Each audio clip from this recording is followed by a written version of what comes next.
And the speaker works. Those of you at home, I don't know if you heard that, but everybody here can definitely hear the speaker. We'll probably have to lower that when you talk. Somebody on Zoom say something. Anybody, don't be shy. Something. All right, let's go lower that speaker. Stop shouting, Star. That better? Yeah. Giggle again. So somebody say something again. Something again. All right, we can hear you at home.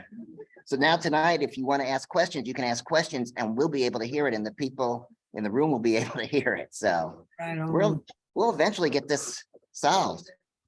So, all right, well, let me go ahead and get the PowerPoint going.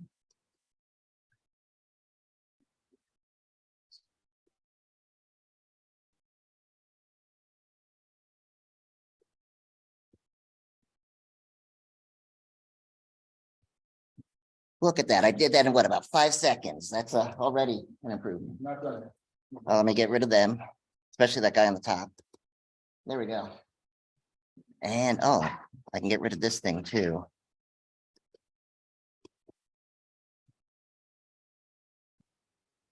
All right, look at that. So welcome again, everybody. So we've wasted enough of your time. Let's actually get into the meeting. So we'll do our usual club business. We'll talk about events. We've got a lot of events and a couple of workshops. Then Pat will do his presentation on focus stacking, and then we'll do our photo challenge.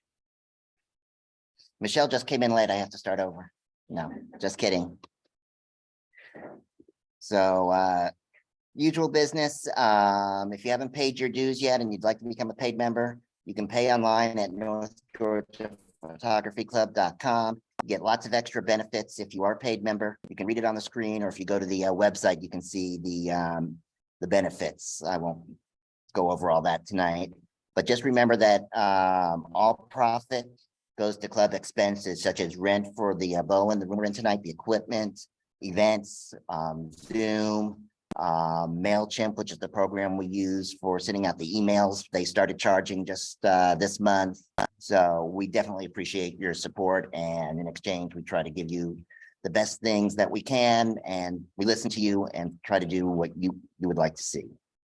So we've talked about incorporating this year. Dick's been running that, and we'll let him talk a little bit about where we are now. We're probably about 3/4 of the way. Oh, we're 1 3/4. So the bylaws, if you want to read them, are on the website. Microphone. Supposed to be working. Okay. Hey, microphones. Is that any better? Our speakers work, our microphones don't. Fine. All right, I'm Michelle. The bylaws, if you choose to see them, are on the website in a password protected page. Corey sent out the details on that to all the paid members. So take a look. You can use the feedback at ngaphoto.club and I will get whatever comments you may have. I think everything's in pretty good shape. I am waiting to attend a seminar on incorporating nonprofits in Georgia at the end of this month to check to be sure that I haven't missed something that really matters. That's put on by the Center for Nonprofit Corporations. And once that happens, then I will pull the trigger, register our name, file articles of incorporation, and then we will have to see about whether or not we need any business licenses. I kind of doubt that. And we should be good to go. We're still looking for a treasurer, if anybody wants to take on that challenge. And we're still looking for 4 or 5 committee chairs, if anybody wants to help out with that. At the moment, when we incorporate, Mike will be president, I will be vice president and treasurer, and Star will be secretary. And we have 3 board of directors, 3 directors for our board, and we're good to go. So hopefully by this time in April, it'll be done. So that'll get us started, and then we'll need your help with getting committee leaders. And then we're gonna have elections towards the end of the year. So we'll need people who are interested in being a club officer, but we'll discuss that later on. But just things to look forward to. More things to look forward to are our upcoming trips. So we'll bring Dick back over here. So we have one early tomorrow morning to Panther Falls, Angel Falls, and Minnehaha Falls. Yes, and this is gonna be a freezing blizzard sort of trip. I expect it to be below freezing when we set out. So I'm kind of hoping there may be ice on the rocks or something, but we get lucky to photograph, but that's tomorrow. Hopefully we'll get to 3 waterfalls, Panther Falls, Angel Falls, Minnehaha Falls, and I expect there will be decent water in all of them. Then on April 1st, no joke, we're going to Shirley Miller Waterfall Trail, Wildflower Trail. And that's a joint venture with the Cobb Photographic Society. Also joint with Cobb is a trip to the Alligator Farm in St. Augustine, Florida. Despite the name, that's primarily going to be a birding trip, but there are alligators. That's an overnight trip. And then the other one that's on the plan right now is the Helen to the Atlantic balloon race, the first weekend in June. And right now, I think I'm going to set up 2 events for that because the actual race starts Thursday morning, weather permitting. But the balloons are there to be photographed Thursday, Friday, Saturday, and Sunday. So I'll do a second event for Saturday morning because I'm sure more people will be able to spring a Saturday morning than a Thursday morning. You have a question, Roger? I have a couple of questions. The Shoot. Shirley Miller, what time is that one? 8:30. 8:30, and what's the distance? 8:30? Yeah.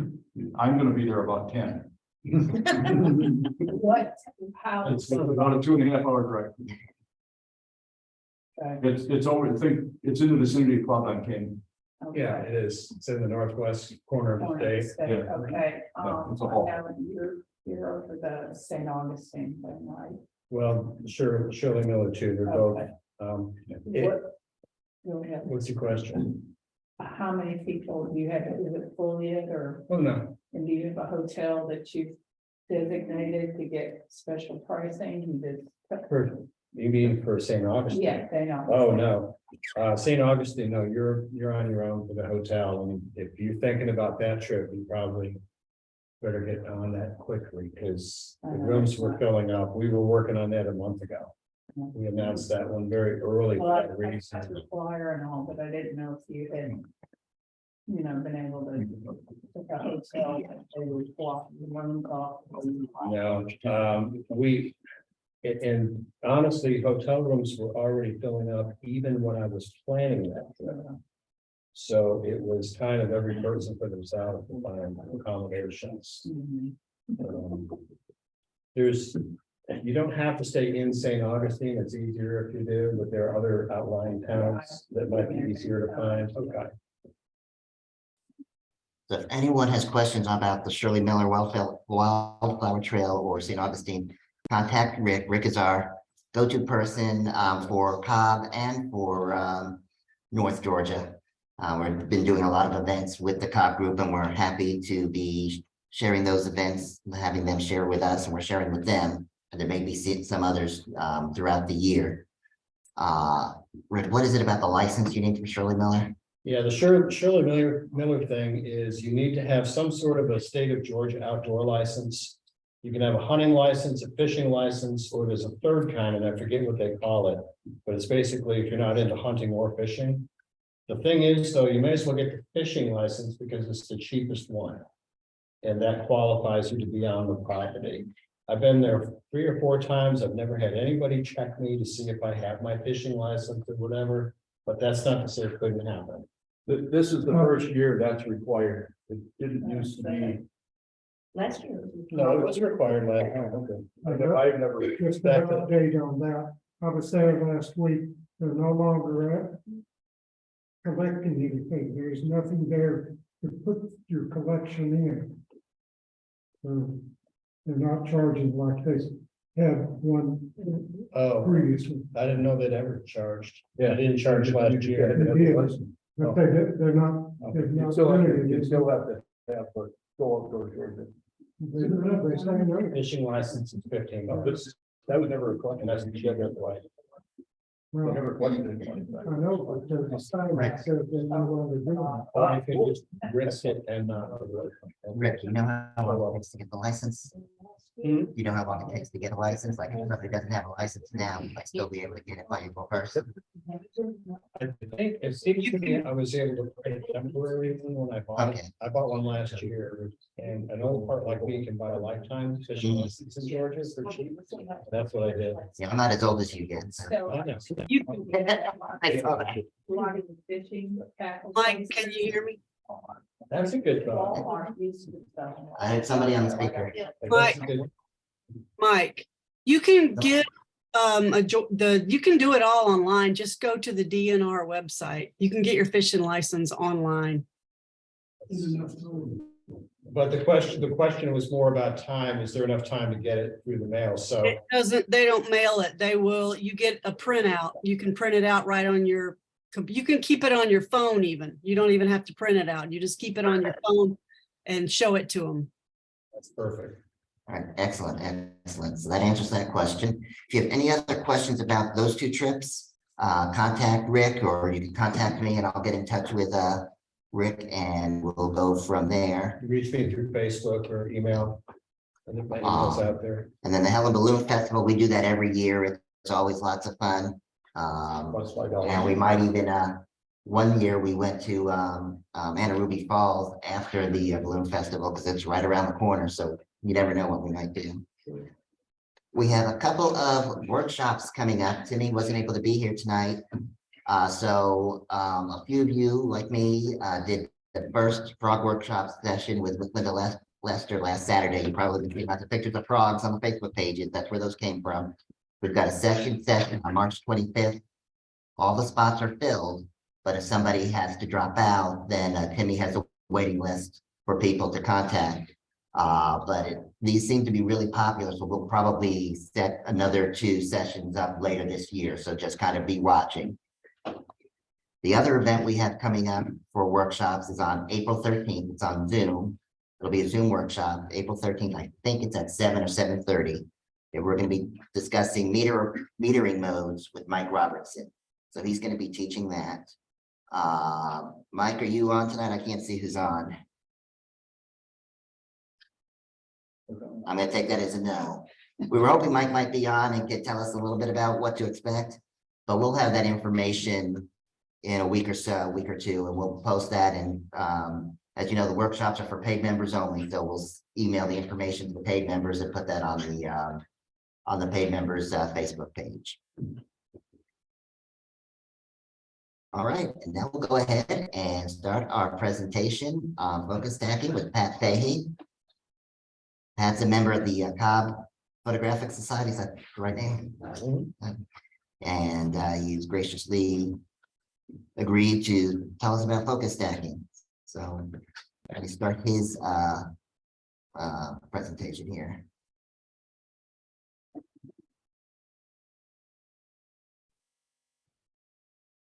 And I forget, did you want the heckling in advance or while you're presenting? I couldn't remember. Did you want the heckling in advance or while you're presenting? During, okay. During. Just want to make sure I had that clear. Okay. Oh, please, so you get it during, I'll get it after.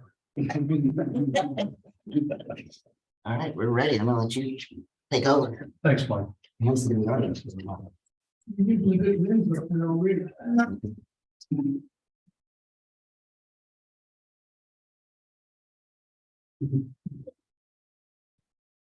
Hi, everybody. I'm Pat Fahey, and I'm here to entertain you and educate you for about the next 45 minutes on focus stacking.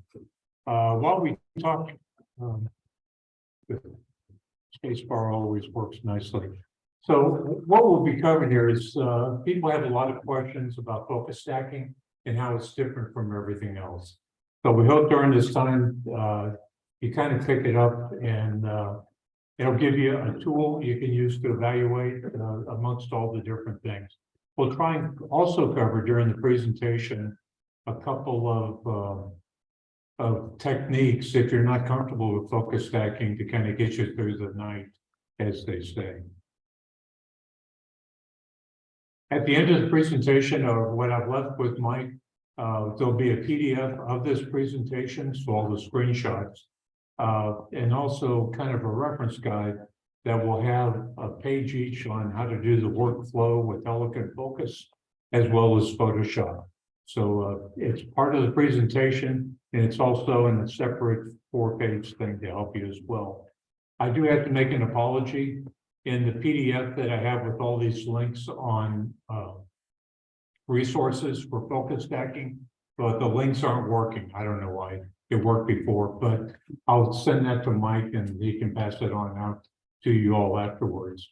Mike's going to make a call at the end of the presentation if he wants to show the video on how to go from Lightroom to Elegant Focus and back, and really, guys, it's like riding a bike. Once you do it once, you've got it. It's really pretty straightforward. Just as the same with Photoshop as well.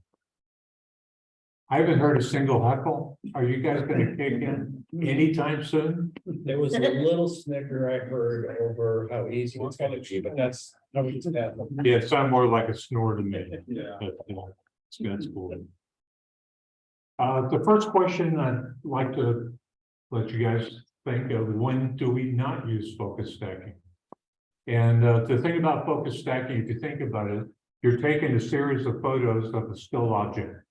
So obviously, my nephew here, when he got one of his board games, very happy. He would not be a good subject for focus stacking because his mouth moves and his exuberance would show through. So not a good example of focus stacking. If you're taking a photo of something where you want a specific focus and you're good to get that in one shot because you're not going for the depth beyond that one shot, this is not what focus stacking is good for. When do you use focus stacking? This obviously was not focus stacked, but the reason I show this photo, this is from the Oktoberfest in Marietta.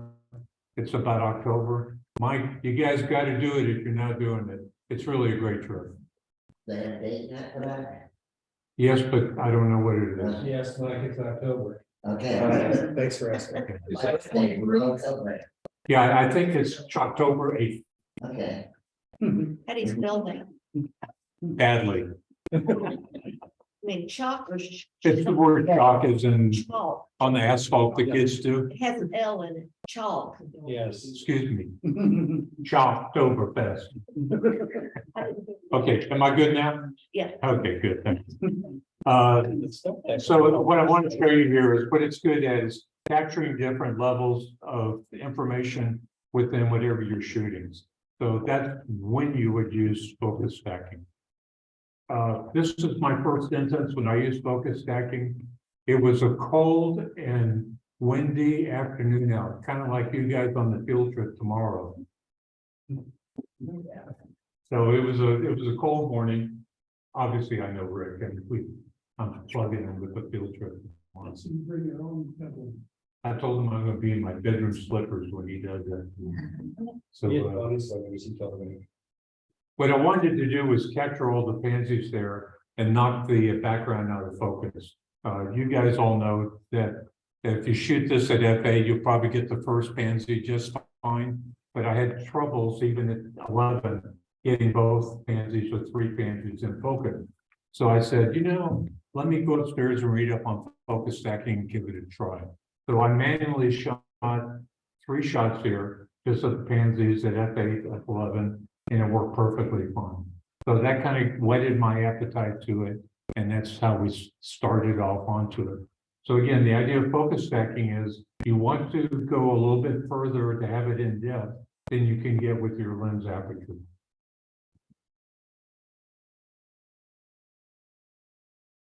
Nice product shot. This is an example. You would not use focus stacking. You can shoot this puppy at say F16 or F11. Everything will be perfectly in focus. So this is an example when you would not do it. Another one, another product shot. F1116 will keep all that stuff in focus nicely. But here's an example. There are folks in our business who do product photography. This is all they do. And in this one, I downloaded it off the site, and Christopher said to capture this Sony headset from the front of the Sony and the top of the headset all the way through. He took 4 shots and he assembled them with focus stacking.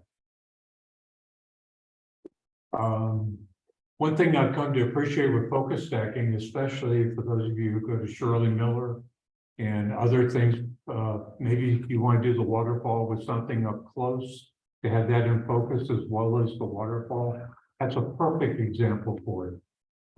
In this situation, Dennis said he did 3 shots. But the key thing I want to bring up here, there's a great application for your smartphone. If you haven't got it yet, it's called Photo Pills. I don't know how much, I think I paid $6 or $8 when I did it. It's good for life. And you get all these advertisements from then on, but they mean well. Is with photo pills, you can compute the hyperfocal distance. If you focus at this point at this aperture, everything from this will be in focus. But there are just times when you're doing nature photographs and other things, you want something up close, and that's a perfect example for focus stacking, where you shoot 1 shot of what's up close, and then go and shoot your remaining shot, and then within Photoshop or within Elegant Focus, you just kind of bring both images together, and bing, bada, boom, you feel the magic. Magic, not talking. Really. Is it different? Yes, there is a difference. Again, these are shots I've taken from the Helicon Focus site. This guy Otto shot dandelions, 3 shots. I think we all understand that you cannot get this in 1 shot. It's just very difficult to get.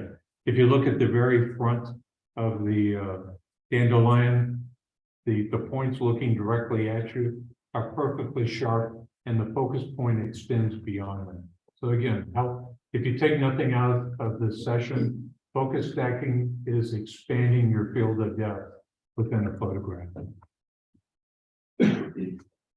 Now, this is a guy who either has a dead fly or a trick that these folks do. They'll capture an insect and put it in the refrigerator. And then when they're ready to shoot, they'll bring the poor bug out, lay him on the table if they haven't killed him. And then they'll just shoot his picture like that. So just let you know, I don't know, I think it's kind of cool. And you could not have done that with the macro lens at f22 or whatever. So in this case, Maxwell took him 81 shots that he assembled in focus stacking to pull that off. 81 shots. It's kind of like 100 beers on the wall, 99 beers on the wall. Okay.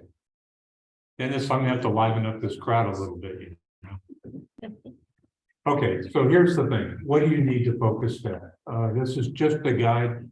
There's a couple of things in here. I'll just tell you what works for me, and you just kind of go with the process.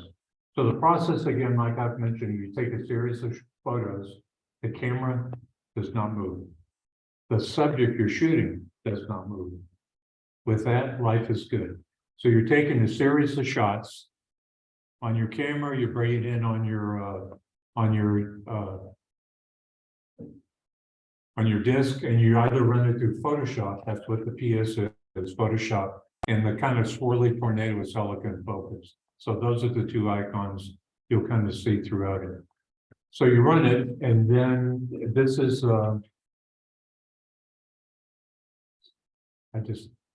I can't think of the name of this plant. It starts with an A, I know. Does anyone know? It starts with a Fahey, said. Hey, yeah. Yeah, I forgot buy that. it all the time. We got a bulb light on in the garden.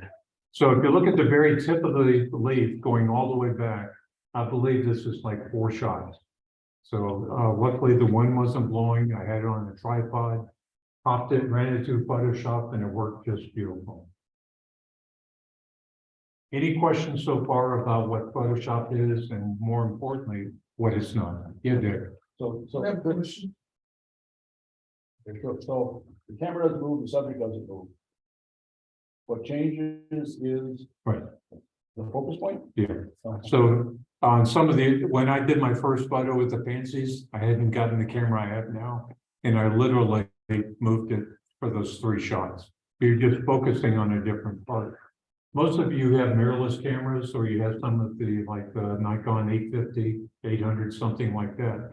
I'm pretty sure you have focus stacking built into your menu, where you basically say how close you want each shot to be and how many shots. So you just fill out that information and it goes in and does it. It's really kind of nice right now. If you don't have focus stacking, it takes a little bit more patience. But if you're only taking 3 or 4 shots, of photographs, that is, not, I'm sorry, St. Patrick's Day, I'm thinking of different shots already. So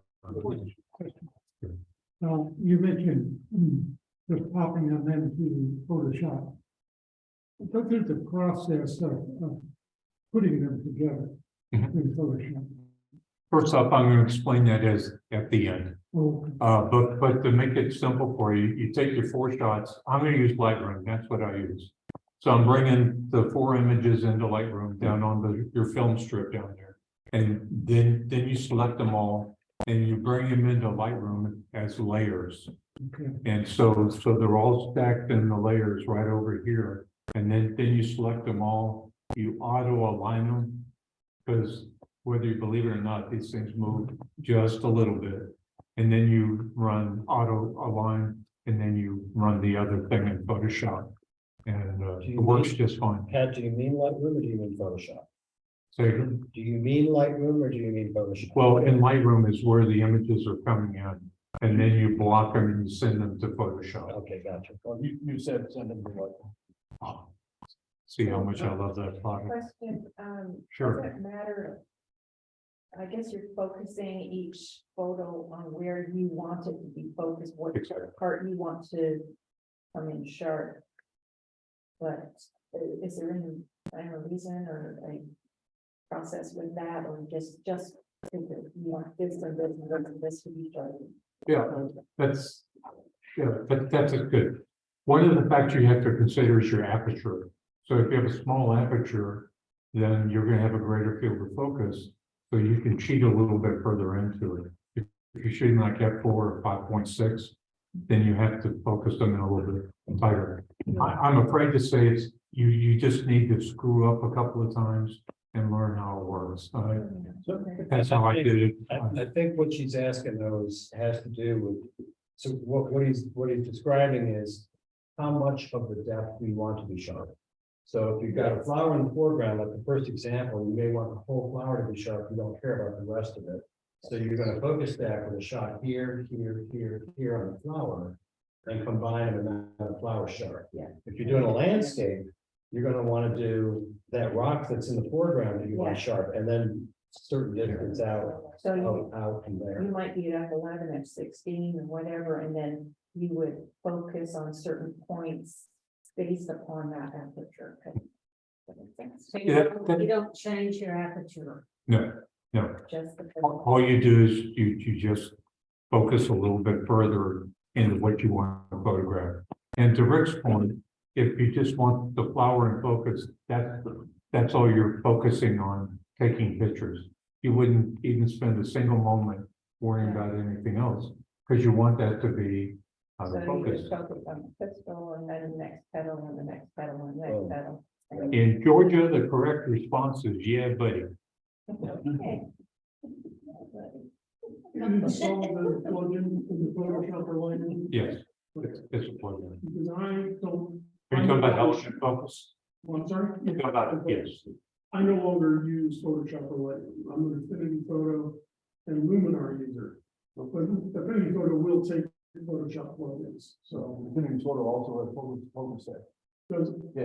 okay, but I just looked it up. It'll also let you install Photoshop plugins. So to pass on to the folks, we're saying in Infinity, Infinity Photo. Affinity for works focus stacking. I'm sorry, I don't have any knowledge of the product. Okay, so let's get this out of the way, and to your point, ladies. If all I want is just a little bit of the flower in focus, I popped this at 4.8. I got what I wanted, a sharp center focus.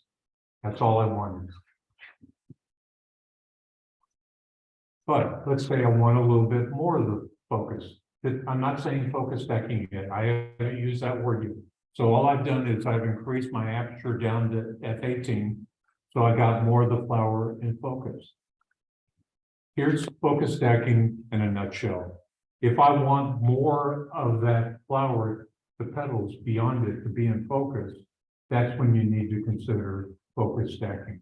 So you're extending the range of your photograph that's in focus. That's it in a nutshell. And I'll show you the technique to use. So you guys ready for some photos? What question? Sure. Is there a relationship between the aperture and the number of exposures? No.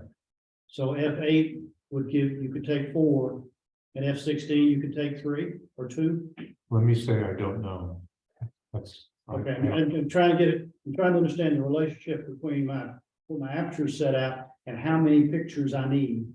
You some of these are 3 and 4 and 5, and the other guy had 81. How do you determine? It's probably also gonna depend on how much depth. Yeah, how much depth you want to have. Yeah, the bug didn't look like it was 81 images deep. Oh, when you're doing macro. No, but that's macro. Yeah. Well, I mean, When your depth of field is less Little than a bitty. quarter inch. yeah. you can plot it. So the depth of field is proportional to the number of images. Well. Yes, but it also depends, as I said, with macro, it's different, Okay, because with my macro lens.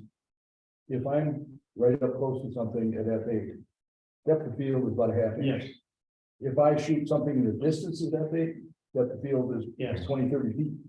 Same aperture, just distance to subject. Alright. Right, so it all depends, right? No. And with the macro lens, yeah, you end up taking sometimes 400 pictures. Okay.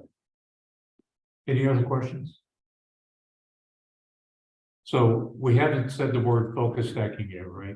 So this is just a basic primer on shooting with your camera. You guys know this. If you want just a limited period, you just have a wide open aperture. You just get that little thing in the first photo, just a little bit sharp, and you're good to go. You get that pleasant artistic blur all throughout it.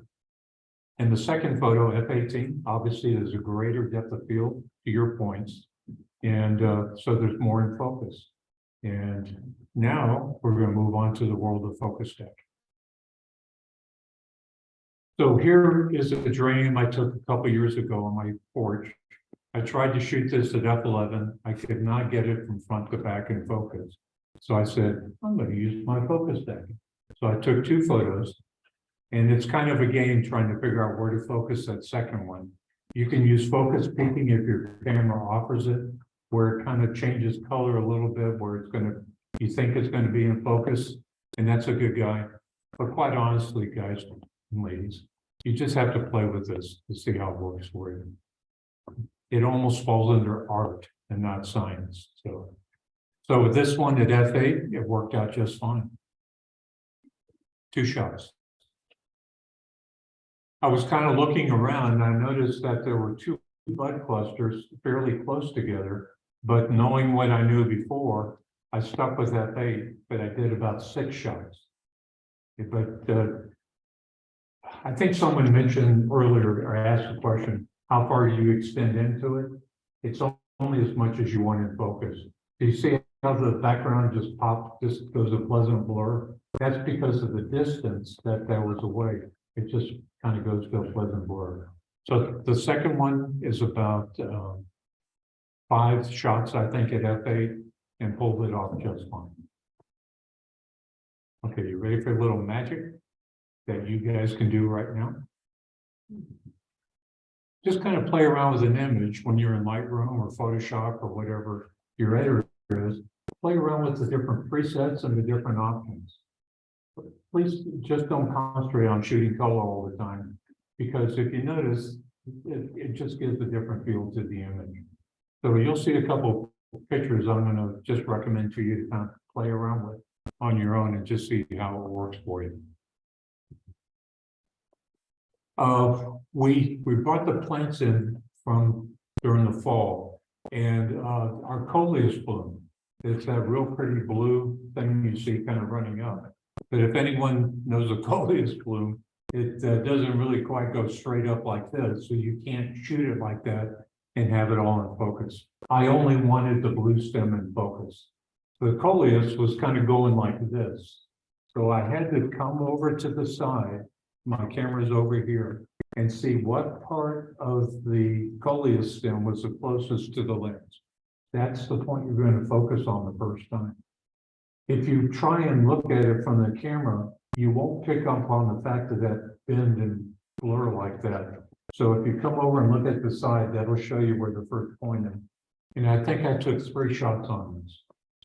Very slow. It's like about f8, and I just shot 3 times, and it worked out beautifully. So the question now, I know you guys are thinking, well, could you pull it off with 2 shots?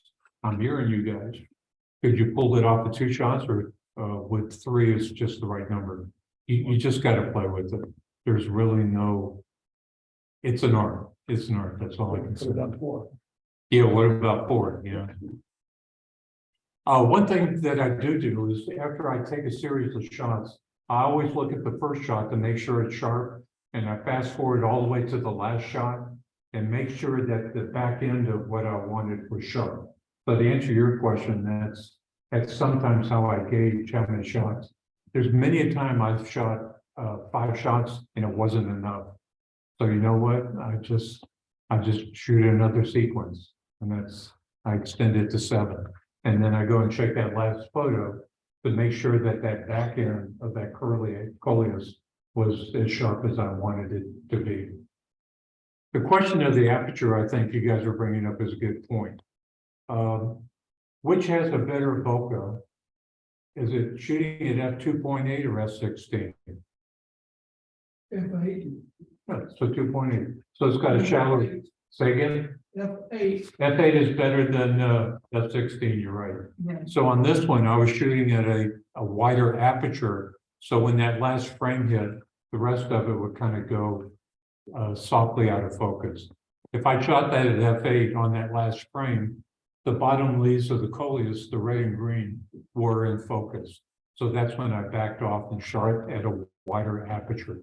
So that last frame would be sharp. Everything else beyond it would be a pleasant look.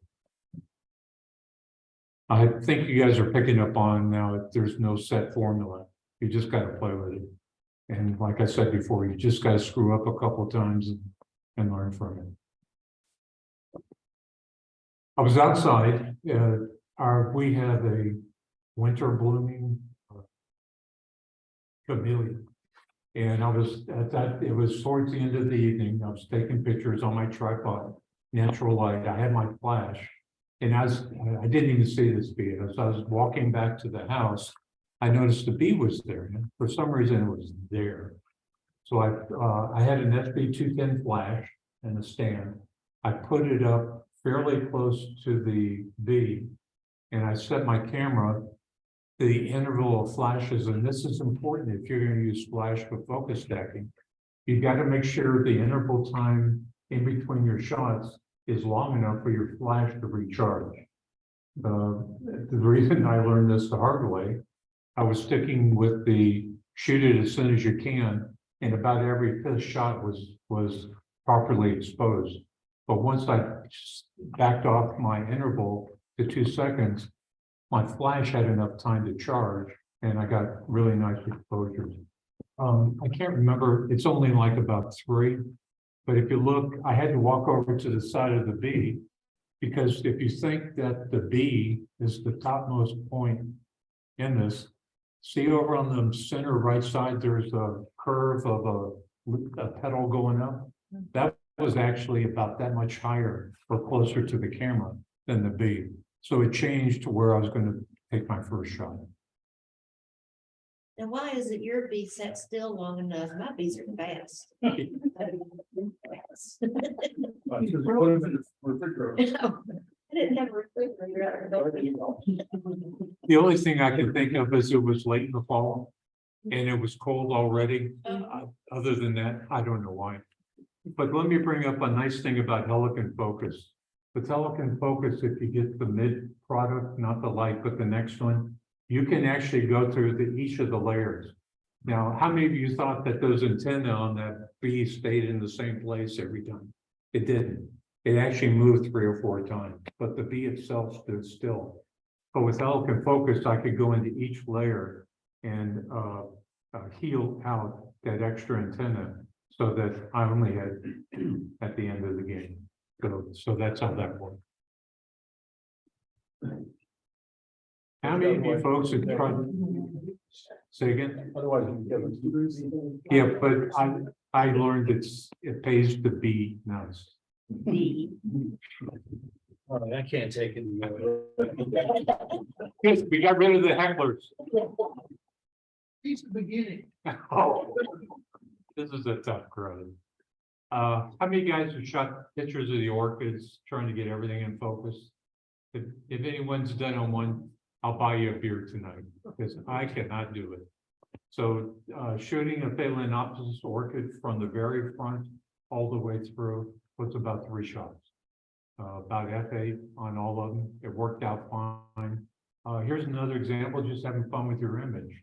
I went into Photoshop and I just masked out everything else other than what you see. I threw up a white background and I just had fun with it. I felt like I was Darwin touring off of the Galapagos, finding a new exotic species of orchid. All I'm trying to let you guys know is you're taking beautiful photos of flowers. Why not consider using them in a different way, in a different light? But speaking of it, different light. How many shots do you think this puppy took to get all those orchids? They were probably about 2. There was probably about that much difference from the very first tendril in that center focus all the way back through the back. And again, I had to widen the aperture because I wanted it to go blurry as on that last photo. So I was shooting like f4, and that's the reason I had about 6 photos in this one that I focused there. Are you changing the focus points or are you changing the f-stop? Focus points only. Your aperture never changes. So all you're worrying about is, like the lady said up here, is just kind of cranking it just a little bit each time. A rather mundane photo, but this is about 6 shots. You can imagine with the dahlia how big the plants are. They're probably like this big. And I wanted to get the front blooms at the bottom and the bud in focus. And I shot this about 8 shots. And my camera I put the number 8 in and it goes. So I don't have to, so I don't have to sit there and do it each time as I go through it.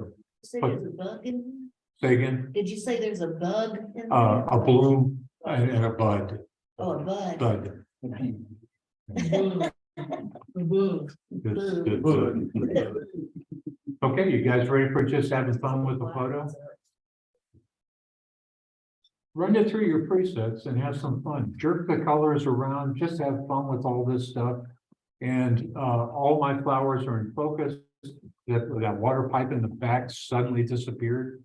And it just makes for an interesting photo. So not only am I trying to get you guys excited about focus stacking as a tool in your tool chest, also just kind of consider when you're in editing mode, look at the presets. If you use Lightroom, Topaz has Topaz Studio, I think. That's another good one. I see they had Jake, you've been there. You get some awesome stuff in that package. So just have fun with the stuff and play with the colors. This one was just 2 shots. I was having problems getting the petals in the back and the ones up front. Maybe it was just too bright. And I shot it at a relatively wide open aperture just so I could get that. And I just let the background go out of focus. Did I go in the Lightroom and kind of jerk it around a little bit more? I did. But this is pretty close to the picture that right out of camera. So again, just have fun, whether you use focus stacking or another tool, just have fun. That previous one actually looks too sharp. You sure? Yeah. Well, thank you. I'll extend your your critique to the photographer. That'll never happen. So here we go. We got some blooms on the rubble yell and daylily. And again, this is another perfect example of when focus stacking is perfect. If nothing else, folks, just take a picture of one f16, take another picture of the other one at f16, go in the Lightroom. It'll take you like about 38 seconds just to do all the work. And you've got two perfectly exposed daylilies. Great way of doing it. Again, consider the obvious. Kind of play around with monochrome. We tend to think of flowers as color, and that's absolutely correct. But sometimes just the texture of the flower is what is very, very interesting.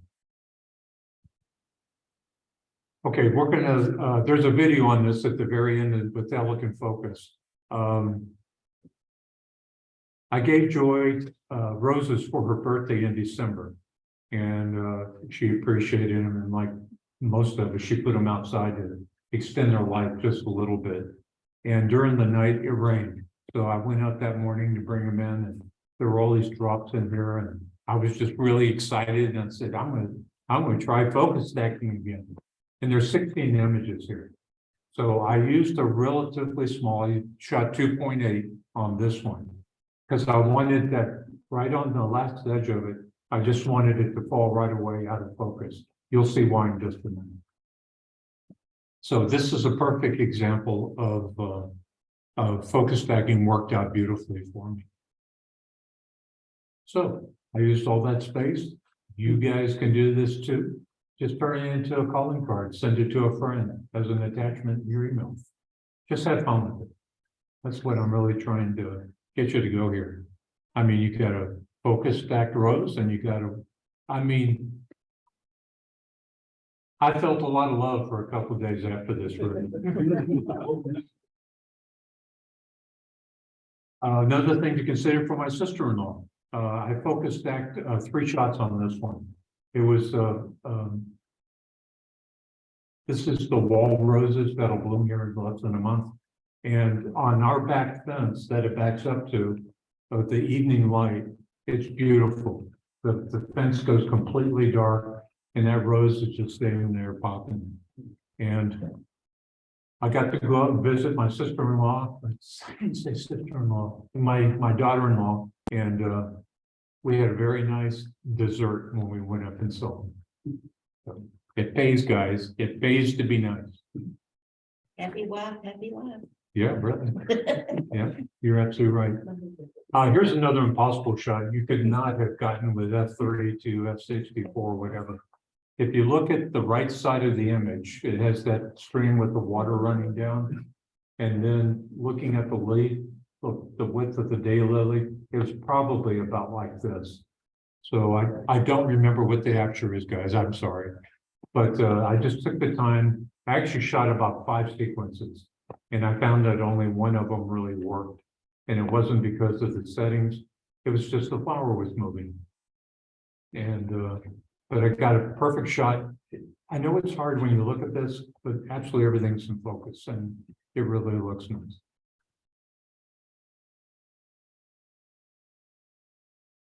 This is a Cleome in my backyard. For those of you who listened to, was it Mike Motes or Dave Motes?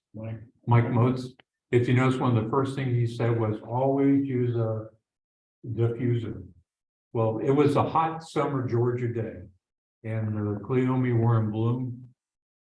And I put a black flag up behind the Cleome, and I put a diffuser up here, and I put the timer on so I could do all this handiwork and then take the picture. And just sitting there holding it. Here's another example. If there's any of a slight wind when you're doing this stuff, you have to take a couple of sequences. Because bigger than Stuttgart, there's going to be a couple of times the flowers are just moving enough and the software can't auto align it. So, I mean, film is free now, right? Just take the time and have a good time. This was, we had a tree cut down. It was a 50-year-old pine. And this was the very top of the tree, and I just wanted, in my own way, just to say thank you to Mother Nature for being part of our lives and just shading our patio in the afternoon with the evening sun. If you look at the very top and the kind of in the center, this is about 12 shots. And from the very tip of that pine needle all the way back through that pine bough is absolutely in focus. What I did was I had something similar to a C-stand with a clamp. And I just clamped, because this went down a little bit further, I just clamped it.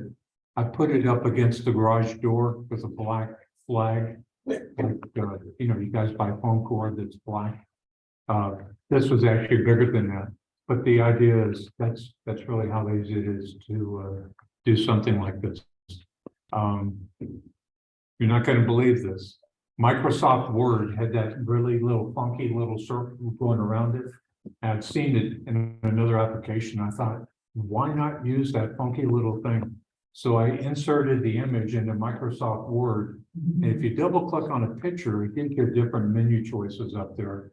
And if you play with it, there's a lot of nice little funky little things you can do with your image like this. So again, focus stacking is the express purpose of this session, but the real purpose is to get you motivated and excited about trying different things. Any questions so far? Mike, should I ask the folks out there, or are they? Yeah, people on Zoom, if you have questions, feel free. We can hear you now.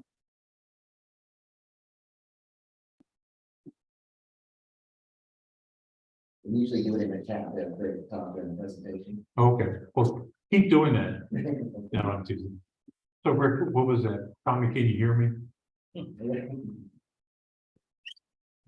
Okay, so this is how we're gonna do it.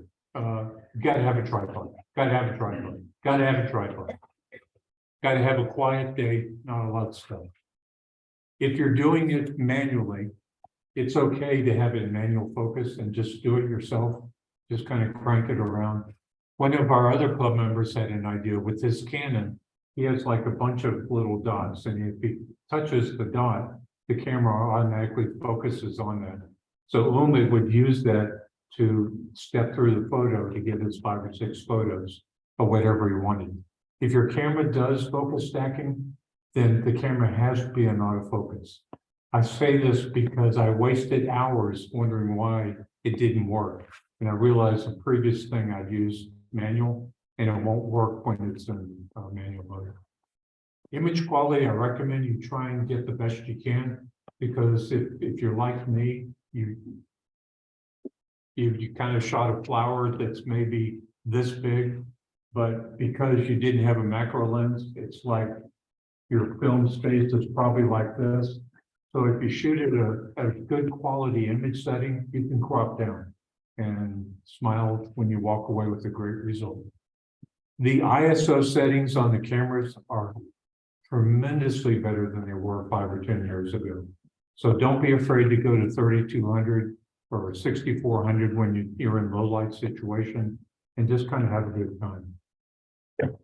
One of the tricks most of our cameras, as you guys know, when you're doing family shots, you have an option where you can set a timer on the camera. I recommend you do that, because even the slight press from here may trigger some stuff. Here's one thing: I must have done focus stacking for a year before I heard this. They recommend you turn your vibration reduction off in the camera, because the camera, it's not like a teenager. It's thinking all the time. So if it sees something and it appears like it's a little move of a breeze or something, your autofocus may start working, or the vibration may try to stabilize the image. Well, just turn the VR off and have fun. I think you showed how, I think I showed you guys how I use the flash on the bee. That's something nice if you're in a low light situation to kind of do. Reflectors are great.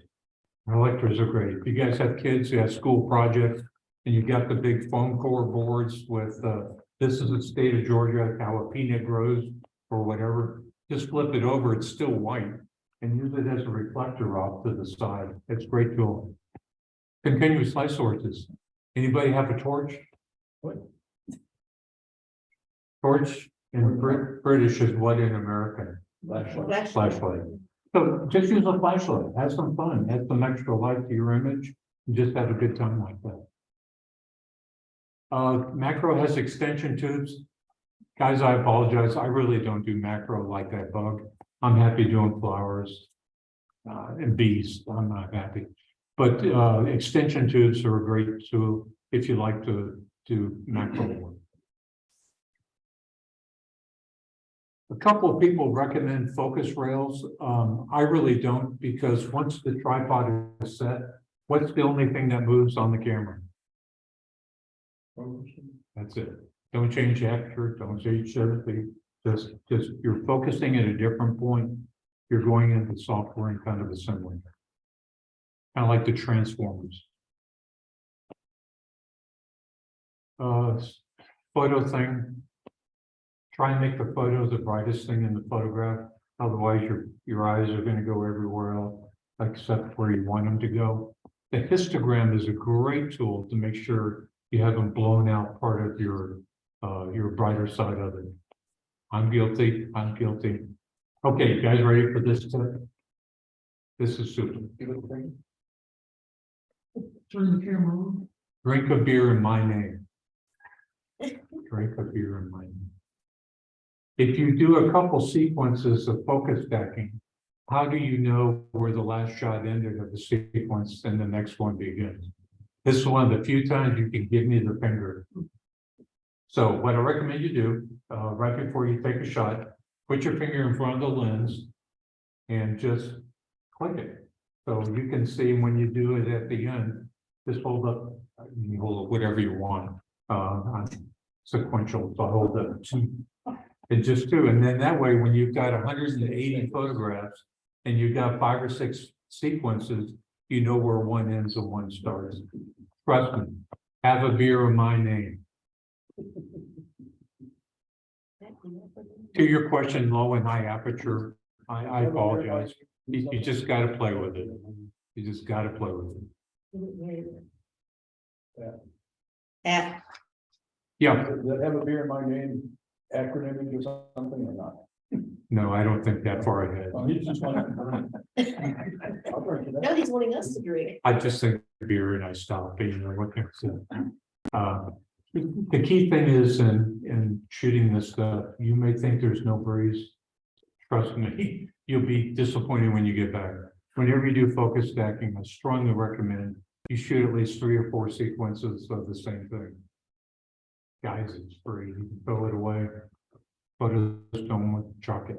Reflectors, great windbreak, always kind of consider that. And one thing I learned from you landscape guys out there and ladies, the morning air is typically less crazy than the afternoon air. So if you're going to do some stuff and you have an option at time, consider shooting your garden flowers in the morning. And there's not quite as much wind movement. Okay, so here we go. Now the question of the mic modes comes in. Why are we doing focus stacking? You can just crank that down to f32. On some of the lenses you can, but like on my 50 millimeter, the most I can do is f22. I mean, that's still awesome. I came from the school, if you went below f11 and f16, God forbid, you get diffraction, which is basically like a vignetting around the outside of the lens, that bad things were going to happen to you. Mike, to his credit, kind of just dispelled that out of my head. Because guess what? You can just crop that out of it now. Really go. So the first thing I would kind of consider, if the reason I bring this up is that I found it out when I was, Rick and I were in the shoot. Well, what were those things we shoot? Dimorphe or whatever? Dimorpha. We're dimorpha. I had to use Rick's camera because that's when mine fell over and broke. And that's when he gave me the setting and I was playing around with the shutter speed. And I just realized if you shoot at faster shutter speed, what sometimes happens to slow motion? You catch it, right? So with the slow motion, it's not visible on there. So to shoot it, you may want to consider increasing your ISO. Personally, my camera is good at 6400 and I don't have to do anything to it. Another alternative is Topaz has a thing called noise reduction.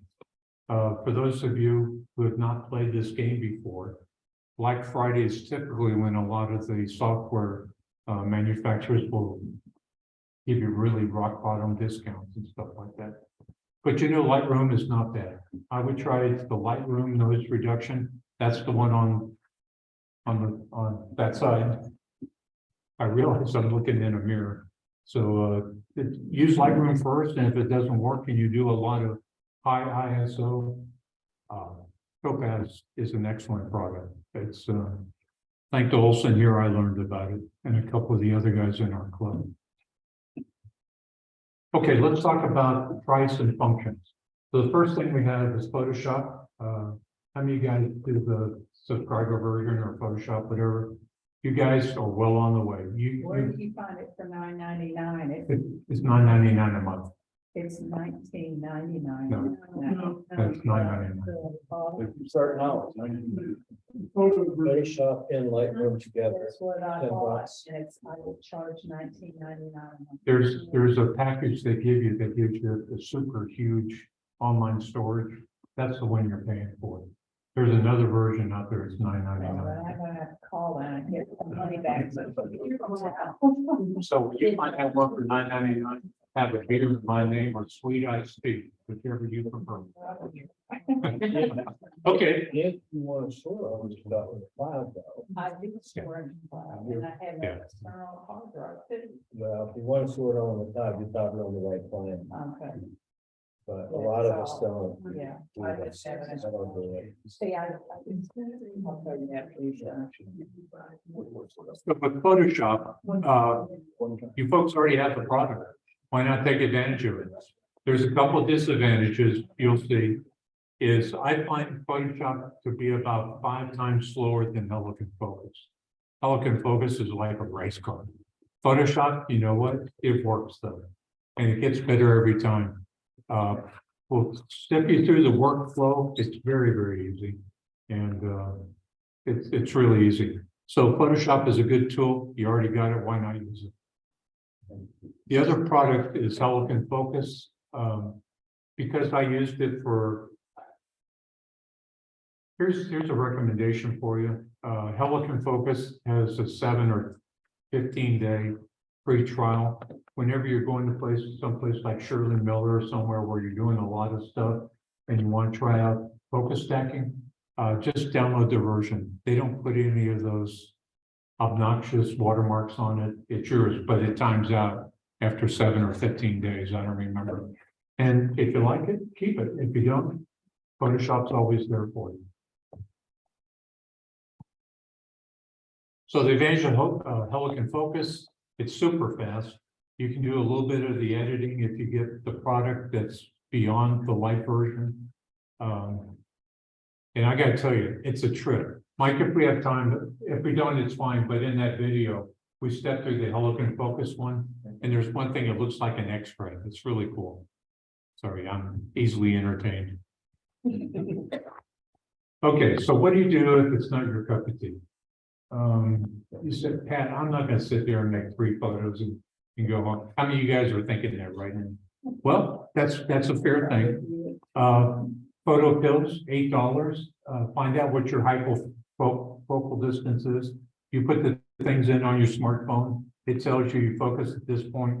Just about everything's been focused. You're done. Don't work about it. The other thing is just step back. The further you step back, what happens to that area? More in focus, right? Rather than use a 105 lens, use something like a 24-70 like I do, because there's more in focus to start out with. There's another aperture. And the Mike Moats thing about stopping the aperture down, that's an option. Absolutely. After watching that Zoom week, was it last month before? I mean, he took some awesome photographs. And he's not a fan of focus stacking. So just stop down your thing. And to compensate that, use your auto ISO. Let it do the fighting for you in the computing. You just go to manual mode. I don't know, what's the number after 22? 32, okay, 32, and let the camera do all the things and let the auto ISO come up if it needs to. So here's some of the options if you're not crazy about focus stacking. But I'm hoping what you learn with is an appreciation when to use it, when not to, what you can do with it, and if you don't, not your cup of tea, here are some options. Okay, I think I talked about this earlier, but you'll get the idea. I was shooting some of the Bartlett pairs a couple of weeks ago. I was shooting at 200ths of a second. My focus points were not sharp.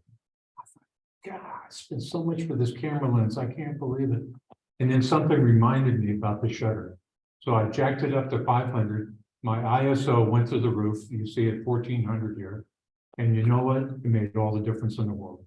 So when you're doing, even if you don't use focus stacking, you're looking at your photos and they don't look quite sharp, just consider a faster shutter speed, and that really helped me. Which camera are you using? I use the Nikon Z7. Which one? The Nikon Z7. Seven there. Any questions so far? Yeah. So with the stuff, I apologize. I've got to give Mike a listing of, I can copy all these URLs down. There's great resources out there on the web. But sometimes it's nice just to come into a group like this, ask your questions that you can't talk to YouTube. If you find out a way to get an answer from a YouTuber, let me know. So these are 2 pages. I also, to your Astro folks like Rick and Hylos, and I know some more of you out there, if you're not doing the star tracking, guess what they use? Focus stacking. I mean, it's on one point, but you're literally taking the picture of the same thing and doing all that magic in there. So there's a little bit of information on that. Okay, let's say we're in Lightroom and we want to go to Photoshop. So you know from your thumbnail at the bottom down there, you've got all your images. So because you held up what finger here, where did this one finger go? The first, absolutely right. And where did this finger go? At the end. So you can visually see where your 4 or 5 shots are. You block those, you select them, you right click on it, and then you get the option to edit it. And then you say open as layers in Photoshop. So instead of getting 3 separate images, let's say, you get 1 image with 3 layers. And that's important because you need to have that to do all the Photoshop magic. So you got the 3 letters, you select them all, you go click on edit, align. Step 1 or 2. What Photoshop does is it looks at them all, and if one is a little bit funky, it'll kind of move it back and align it. And then the next thing you do with them still selected, you say edit, auto blend, and that's the magic. I can't make this any more difficult. That's really how easy it is in Photoshop. So it's doing all the work. At the very end, with the Control-Shift-E, it's basically to take all that work and put it into 1 image. That's what that's about.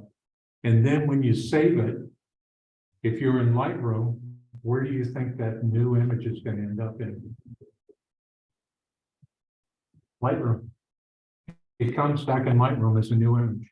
So you've got your 3 images there, and bing bada boom, your TIFF file comes right back next to it with all your changes in. It's really nice. Photoshop does good. The only disadvantage with Photoshop, it takes a lot of processing time to go through and do it. That's the only disadvantage to Photoshop. And I bought the lifetime for Helicon, so I'm going to keep using it from years ago. By the way, if you didn't know it, Helicon Focus is a software company in the Ukraine. So just think of them occasionally. God bless them. Okay, within Helicon Focus, what you do is the same process. You get your 3 photos, you block them, you select them, right click, and to your point, Helicon Focus is in the menu in Lightroom, and it can also be a standalone. So you click on it and you say edit in Helicon Focus as a TIFF file. And Lightroom says, I understand, it creates 3 TIFF files, sends it to Helicon Focus. You look at them, you click on, you choose one of 3 modes, A, B, or C. I always choose B 95% of the time. And then you hit render and you're done. That's it. I can't make this stuff any more difficult. Probably the hardest thing is what you guys are experiencing is just kind of getting your head around it. You know, when to use it, when not to use it. I think that's the hardest thing. Once you guys figure out how to do it, you'll find out that those special circumstances where you need to extend your depth of field, focus stacking and the mic mode stopping down your aperture and a couple of the other tricks will help you get that extra sharp depth in your photograph. Any questions? We're done. So what this is basically the focusing version of HDR. Probably. It's what they consider a blending mode because from the Can you do focus stacking in Lightroom like you can do? No, you have to go to Photoshop. Photoshop's one of those who make it. Thanks, Pat. Does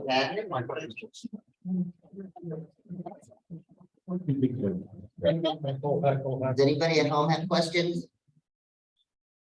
Are you there? Are you still awake? Oh, we got the speaker here. We spent $100 of the public money on the speaker. I want to hear you. We're awake. We're All good. right.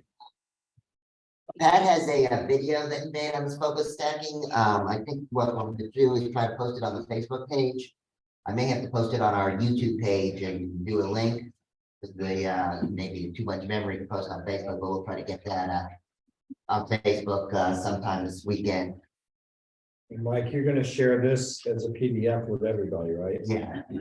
I see people taking pictures, which is fine, especially if you just want a certain slide, but you'll get the whole thing. Yeah, you'll get a PDF. You can download it. Everybody got all this pictures of you. Thanks again. Thanks again, Pat. So now we're gonna go ahead and do our monthly challenge. Let me get that up here. There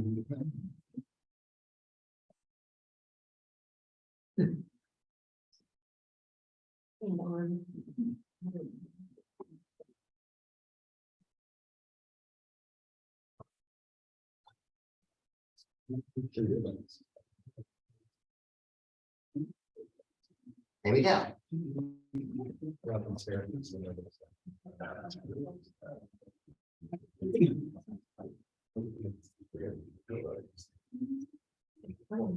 Hopefully everybody can hear me. Our photo theme this month is straight down, which obviously was a challenging theme and we only have 6 photos tonight, so.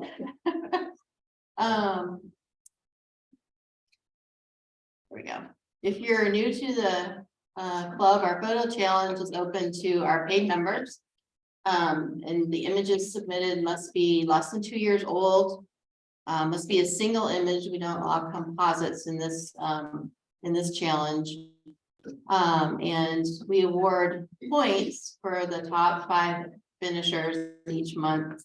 And those points are accumulated for our photographer of the year, who wins a couple different prizes. When you vote tonight, please vote for your favorite 3 photos. Try not to vote for the same photo more than one time. And keep in mind whether it fits the theme straight down. And when the people online are finished tonight, please email your votes to vote@ngaphoto.club. And I'll mention that again one more time at the end. And we'll get into our photos tonight. Here's photo number 1.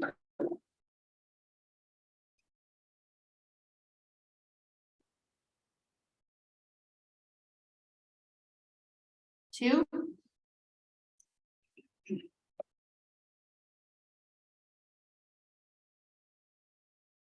3.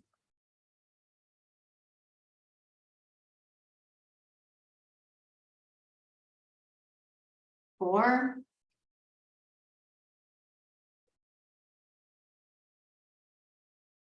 5.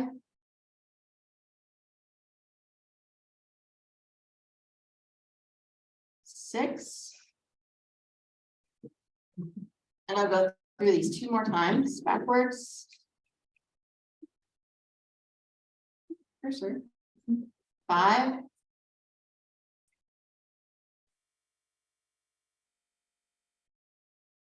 4.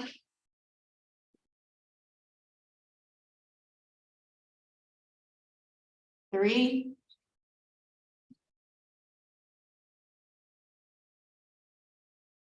2.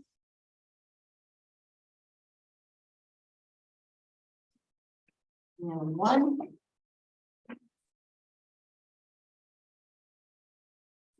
Third time quickly. 2. 3. 4. 5.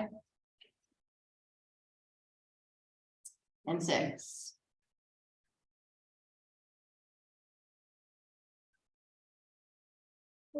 If you're voting online, please send your vote, email your vote to vote@ngaphoto.club. And we'll tally those and post the winners tomorrow.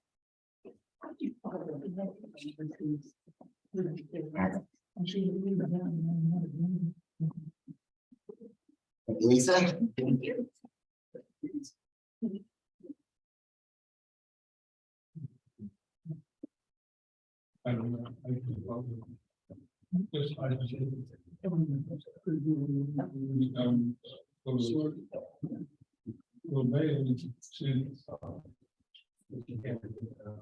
So it's the wrong screen. I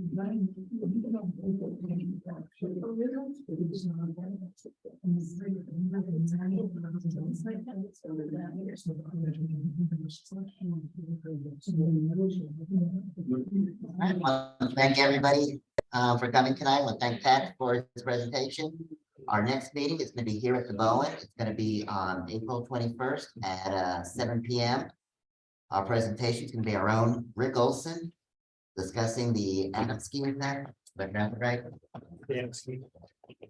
And our photo challenge theme is going to be cemetery. Maybe we should have saved that for Halloween, but cemetery is the theme next month. All right, thanks for coming, everybody. Have a good evening, drive safely, and everybody who's here, we're going out for Mexican.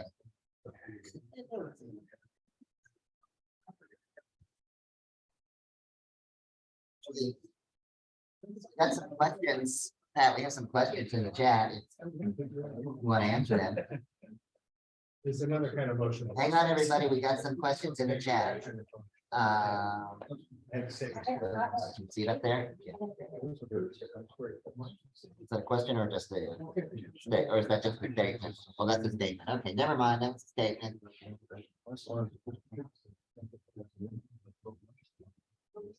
Does that one.